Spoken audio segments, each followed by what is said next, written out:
Nepotism and dynasty. I know I'm trying to get words out of your mouth. It's a big issue. ஏன்னா தாவீது இருக்கும்போது சவுல் சொந்த மகனை தெரிந்து கொள்ளக்கூடிய லீடிங் ஆசைகள் வரும். அப்போ என்ன பண்ணுறது? அதாவது ஒரு நேச்சுரலாக ஒரு எமர்ஜ் ஆனால் அதை நம்ம கொஸ்டின் பண்ண முடியாது. நேச்சுரலாக எமர்ஜ் ஆகலாம், கொஸ்டின் பண்ண முடியாது. ஆனால் ஒரு பிளான்டாக அப்படி செய்கிறது வந்து அதுக்கு பிப்ளிக்கல் சாங்ஷன் இல்லை. பிப்ளிக்கல் சாங்ஷன் அதுக்கு இல்லை.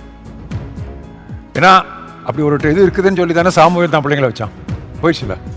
அப்போ நீங்கள் அந்த செகண்ட் லைன் சொல்லி வரும்போது நீங்கள் ஆர்டிஃபிஷியலாக உங்கள் மைண்டில் சில செட் பண்ணிட்டு நானாக குறை இவ்வளோதான் சொல்லி நம்ம சர்ச்சை வந்து மினிஸ்ட்ரியை வந்து காட்ஸ் ஒர்க்கு நினைக்கிற மூலமே அதை நம்ம ஒரு ப்ராப்பர்ட்டியாக நினைக்க ஆரம்பிச்சிடறோம். ஐ யூஸ் தட் வேர்ட் ப்ராப்பர்ட்டி. அதை ப்ராப்பர்ட்டியை நினைக்க ஆரம்பித்த உடனே நமக்கு இப்படி தானே வந்துடுது. அது ப்ராப்பர்ட்டி இல்லை, ஐ எம் ஸ்டூவர்ட், அவ்வளோதான். இதிலெல்லாம் கொஞ்சம் மென்டல் கரெக்ஷன்ஸ் வர வேண்டியது இருக்கு. அந்த பேட்டர்ன் பார்க்கும்போது பிரதர் ஜீவானந்த் வந்து இந்த 100 பேர் உருவாக்குனது அவருடைய ஊழியத்துக்காக இல்லை. பாஸ்டர் சுந்தரம் உங்களோட நேரம் செலவழிச்சது ஏசியாக்கு ஒரு பாஸ்டர் தேவைன்றதுக்காக இல்லை.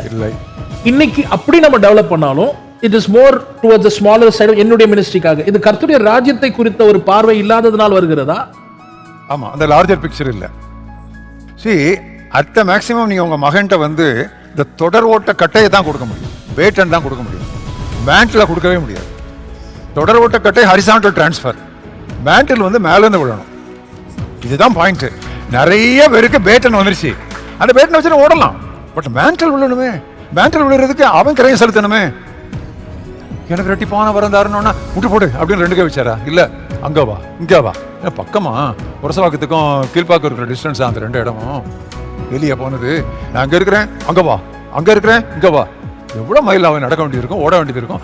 He made it difficult for his next liner and he demanded an obedience which involved a sacrifice to get that man. அப்போனா கிடைக்கிறதெல்லாம் கிடைக்காது. பாவம், இவன் ஆரம்பத்துலேருந்து கையில் தண்ணி ஊற்றிட்டு இருந்திருக்கான். அதாவது சாப்பிட்ட பிறகு கைகள் அப்படி வேணா புரிஞ்சுக்கோமே, சாப்பிட்ட பிறகு கைகள் இருக்கு தண்ணி ஊற்றி இருந்திருக்கான். இவ்வளோ ஃபெய்த்ஃபுல்லாக இருந்தவன்ட்ட அங்கவா இங்கவான்னு சொல்லி அலக்கழிச்சார்ல. ஏன்? He must know that his succession is based only on sacrificial obedience and obedient sacrifice. Saul was chosen and God himself removes Saul and brings David. At times leaders fail to understand their call and destiny and purpose. God sidelining them.